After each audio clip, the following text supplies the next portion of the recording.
오늘도 돌아왔습니다. 이건의 시사발견입니다.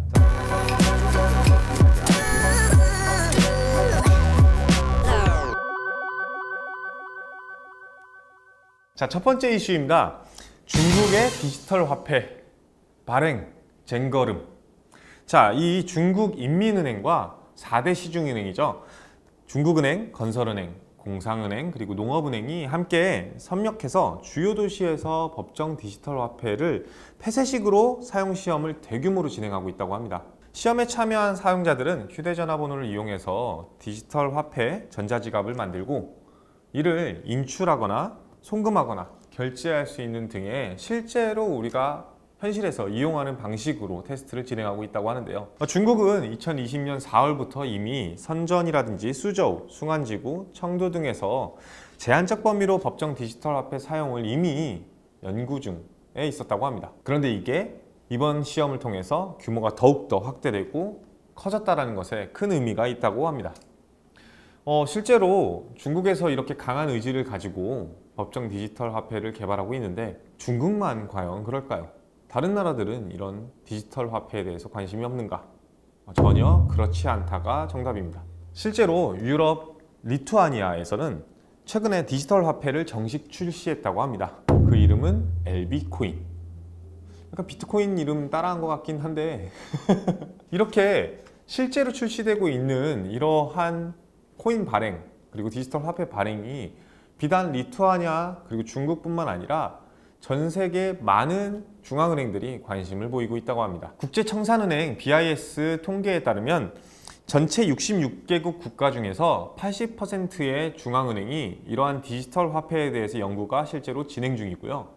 그 중에서도 10%의 중앙은행이 실제로 디지털 화폐를 조만간 발행할 예정이라고 합니다. 이 얘기를 보고 있노라니 정말로 현금 없는 사회, 나아가서 카드 없는 사회가 결코 멀지 않은 현실이라는 생각이 드네요.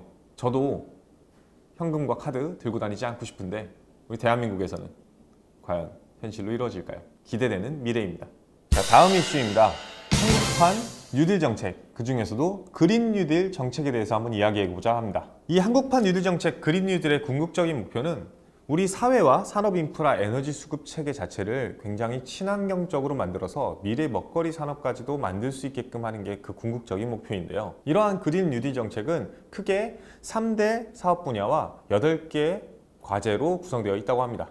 일단 3대 산업 분야부터 확인해 보면 도시 공간 생활 인프라 녹색 전환, 그리고 저탄소 분산형 에너지 확산, 마지막으로 녹색 산업 혁신 생태계 구축이라고 합니다. 그리고 8개 추진과제 같은 경우에는 국민 생활과 밀접한 공공시설 제로 에너지화, 국토해양 도시의 녹색 생태계 회복, 깨끗하고 안전한 물 관리체계 구축, 에너지 관리 효율화 지능형 스마트 그리드 구축, 친환경 에너지 확산 기반 구축 및 공정한 전환 지원, 전기차, 수소차 등 그린 모빌리티 보급 확대, 녹색 선도 유망 기업 육성 및 저탄소 녹색 산단 조성, 그리고 마지막으로 연구개발, 금융 등 녹색 혁신 기반 조성 등 8개의 추진 과제를 제시했다고 합니다. 이름만 들으면 굉장히 희망찬 미래가 보이지 않나요? 그런데 이러한 뉴딜 정책, 왜 한국판이라는 이름이 붙을까요? 그 가장 큰 이유는 기존의 뉴딜 정책이 이미 있었기 때문입니다. 그것도 미국에서요.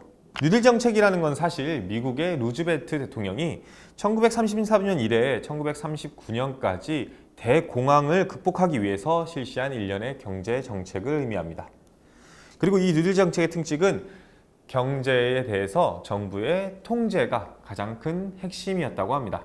실제로 은행 및 통화를 국가가 직접 통제해서 은행을 정부 감독하에 두고 금괴와 금은화 이런 것들을 회수해서 정부의 통화로서 대체해서 발행하는 형식을 띄었다고 합니다. 나아가서 파산 직전에 있는 회사 및 개인에게 신용대출과 같은 보조금을 지급하기도 하고요. 농업조정법을 통과시켜서 농민들의 생산을 조정 절감하면서 생산 감소에 나타나는 농민들의 불이익을 메워가는 여러 가지 방법들을 추진했다고 합니다.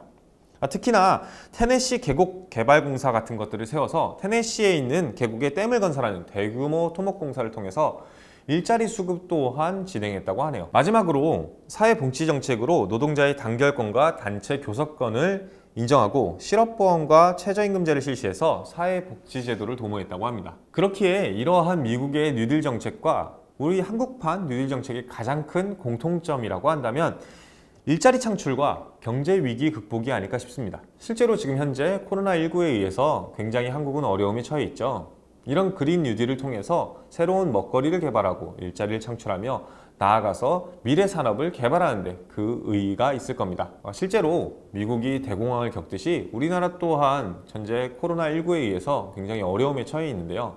아무래도 그린 뉴딜을 통해 가지고 일자리를 창출하고 새로운 성장 동력을 확보하려고 하는 거겠죠. 하지만 차이점이라고 한다면 더욱더 미래지향적인지 아닌지에 대한 차이점이라고 생각을 합니다. 정부가 시장에 완전히 개입하는 것이 아니라 보조적인 역할을 통해서 새로운 산업을 개발하게끔 육성하게끔 그리고 그것이 자생적인 생태계를 갖추게끔 하는 것이 우리나라 뉴딜 정책의 목적이 아닐까 싶습니다. 앞으로 깨끗하고 친환경적인 대한민국이 이루어지고 나아가서 많은 일자리들이 창출됐으면 하는 바람입니다. 자, 다음 이슈입니다.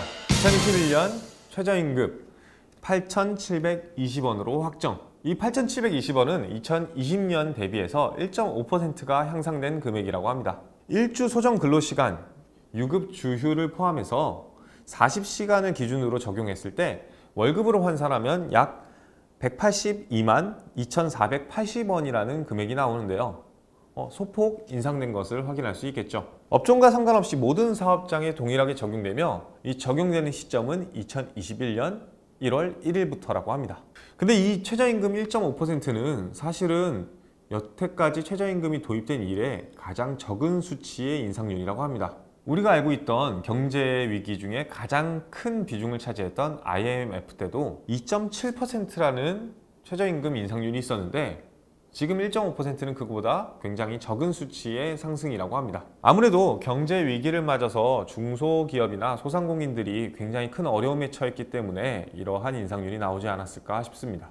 얼마나 코로나19가 경제 위기에 큰 영향을 미치고 있는지를 확인할 수 있는 대목이겠죠. 이러한 최저임금의 의의는 근로자의 생활안정과 근로능력 향상이 목적인 만큼 적은 수치긴 하지만 조금이나마 근로자들의 생활이 더욱더 안정됐으면 하는 바람입니다. 한편으로는 고생하는 사업주한테 그 피해가 고스란히 전가되지 않게끔 근로자와 사업주 모두가 만족할 만한 그런 방안으로서의 인상이 되었으면 하는 바람입니다. 코로나19 우리 모두 슬기롭게 극복해 봅시다. 아자아자. 다음 이슈입니다. 이거는 제가 정말로 궁금해서 알아본 건데요. 도대체 이번 여름은 왜 이렇게 폭우가 많았던 걸까요? 정말로 밖에 나가면 하루가 멀다 하고 비가 오는 것을 확인할 수 있었는데요. 이번 2020년 여름 장마는 예년보다 유독 길게 느껴졌습니다. 도대체 근데 왜 그랬을까요? 실제로 우리나라뿐만 아니라 주위의 이웃 국가들도 굉장히 이번 폭우에 의해서 그리고 긴 장마에 의해서 많은 피해를 입었는데요. 이웃나라 일본 같은 경우에는 규슈 지역에 기록적인 폭우가 쏟아지면서 거의 70여 명이 사망하고 중국 같은 경우에도 남부 지역에 2달간 이어진 홍수로 수재민이 약 5천만 명에 이른다고 합니다. 어떻게 보면은 우리 동아시아 지역의 재앙이 아닐까 싶은데요. 그렇다면 이런 폭우 어떤 게 문제였을까요? 이 폭우는 북극과 러시아 북부 동시베리아 지역에서 발생한 이상 고온 형성과 가장 연관이 깊다고 합니다. 북극의 기온이 평년보다 크게 올라서 일종의 반사경 역할을 하던 빙하와 눈이 녹고 지면이 드러남에 따라서 이 지면이 태양열을 그대로 받아들이는 흡수판이 되어서 이런 문제가 벌어졌다고 합니다. 이렇게 흡수판 역할을 한 지면 때문에 자연스럽게 따뜻한 공기가 쌓이면서 공기가 정체돼 원래는 동쪽에서 서쪽으로 움직이던 찬 기류가 남북으로 움직임에 따라서 동아시아 지역으로 밀려왔다고 합니다. 어떻게 보면 일정의 나비 효과이겠죠. 그래서 북극과 시베리아 지역에서 발생한 기후 변화로 인해서 우리나라 그리고 나아가서 우리 이웃 국가들까지도 비를 붓는 파생 효과가 벌어졌다고 합니다. 과거 TV에서만 보던 북극의 빙하가 녹고 해수면이 증가된다. 그리고 이상 고온 현상이 벌어진다는 것이 실제 우리 생활에까지 영향을 미치는 것을 직접 눈으로 체험한 건데요. 어떻게 보면 북극의 빙하가 녹는 거에 대한 우리의 관심이 정말로 필요해지는 현실이 아닐까 싶습니다. 앞으로도 북극한테 좀 더 잘해줘야 될 것 같습니다. 이상 고온 현상 단순히 남의 나라 이야기라 생각하지 말고 우리의 이야기라고 생각하셨으면 하는 바람입니다. 북극아 아프지 마. 마지막 이슈입니다. 구어체를 이해하는 AI 기술 개발입니다.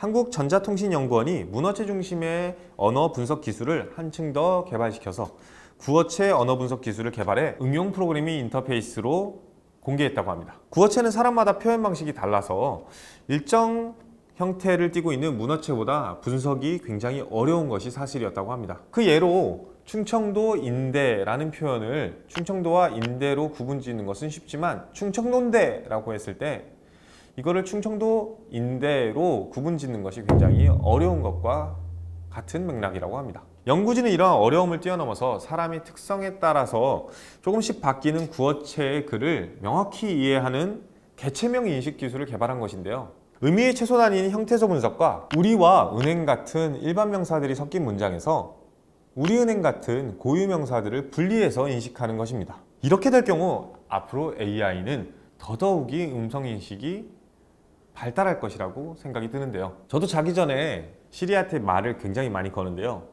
못 알아들을 때가 굉장히 많았어요. 이제는 시리가 좀 더 제 말을 잘 알아듣지 않을까요? 그치 시리야? 제가 잘 이해한 건지 모르겠네요. 빨리 기술이 상용화됐으면 하는 바람입니다. 자, 지금까지 여러분들과 함께 이달의 이슈를 모아서 이야기해봤는데요. 다음 달에도 여러분들이 기대할 만한 그리고 궁금해할 만한 이슈를 찾아오는 그러한 이건이 되겠습니다. 지금까지 이건의 시사발견이었습니다. 감사합니다.